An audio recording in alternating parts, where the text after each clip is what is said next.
Hello, welcome to Continuous Edge. Today we have a very special episode. Property steward Adam Lozman has allowed Continuous Edge to film upon his property. Adam, thank you very kindly for having us out. This is a lovely place you have here. How large is this? About 3 acres. There is a great collection of native plant species here, growing in what we could describe as dry, sterile sand. Milkweed, Asclepias, is the host and larval plant for the monarch butterfly. Houstonia and viola, two true companions growing side by side. Also growing in dry, acidic sand, right out in full sun, the New England native Mayflower. Here we see wintergreen, inberry, right next to lowbush blueberry. Lovely. The property is also alive with native strawberries, which, once pollinated, will make tiny, tasty berries.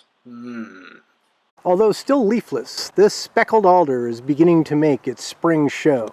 Sweet fern is a denizen of dry, sandy, poor soils. The roots have nodules on them that actually fix nitrogen to the soil. Thus, the Comptonia plant, the sweet fern, enriches the soil for other plants that will come later on in later years. This is a process called succession, where one plant prepares the soil for the next round of plants. Comptonia are very aromatic, and once their leaves emerge in the spring and in the summertime, they can be crushed up and rubbed on the skin as a temporary and emergency mosquito repellent. Even the flowers carry the scent, and it is wonderful. In direct juxtaposition to dry, sterile sand, we have Pond Bank, which is home to numerous wetland wildflowers, grasses, sedges, and shrubs. The pond's fed by a cold water brook that comes from a beaver pond uphill. This is the inlet to the pond. It was put in back in the 80s when this road was developed.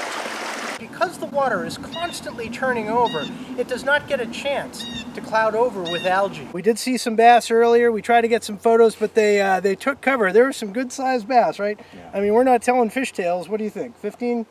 12? It was a good-sized fish.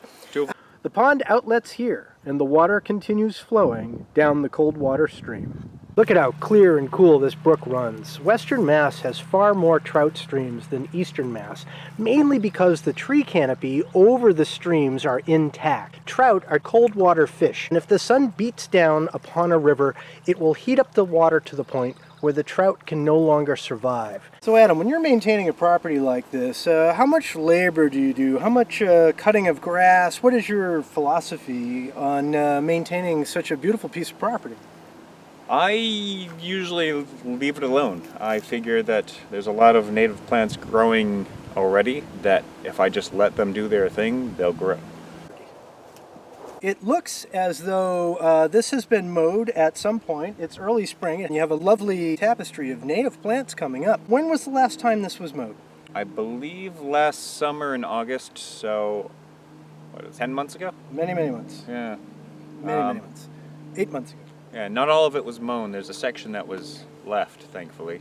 The actual property owner wants it maintained much shorter than what I like, but I also like to keep it manicured, but also wild. So I want a section that's Meadow Garden, natural, lots of wildlife, and native everything. You also have some food production up close to your house. Yeah. And excellent. Behind us somewhere. Grapevines there too. And the grapevines, to be sure. The property owners who give you this stewardship, what do they use the pond for? He loves fishing, so that's definitely a priority. There's bass, trout, bluegill in here, pike. It is my understanding that the previous stewards of this property, under the direction of the owner, have cleared a lot of the vegetation, especially down close to the pond, because it interfered with the fishing, or they felt it interfered with their physical presence on the edge of the pond. Yeah. Something that needs to be noted here is that the health of the fish is directly related to the health of the vegetation along the pond edge. The greater the diversity of life along the pond edge, the healthier the fish will be in the pond itself. So, in effect, what you are doing by allowing the diversity of native species to prosper around this pond is creating a healthier habitat for the fish. And as time moves on, I hope to find that balance so that it can thrive while also making room for humans. Adam, this has been lovely. We'd like to thank you very much. And our Our viewers, viewers. thank you. Yes, the viewers, thank you. Them too. Hopefully they like it. Thank you for watching Continuous Edge.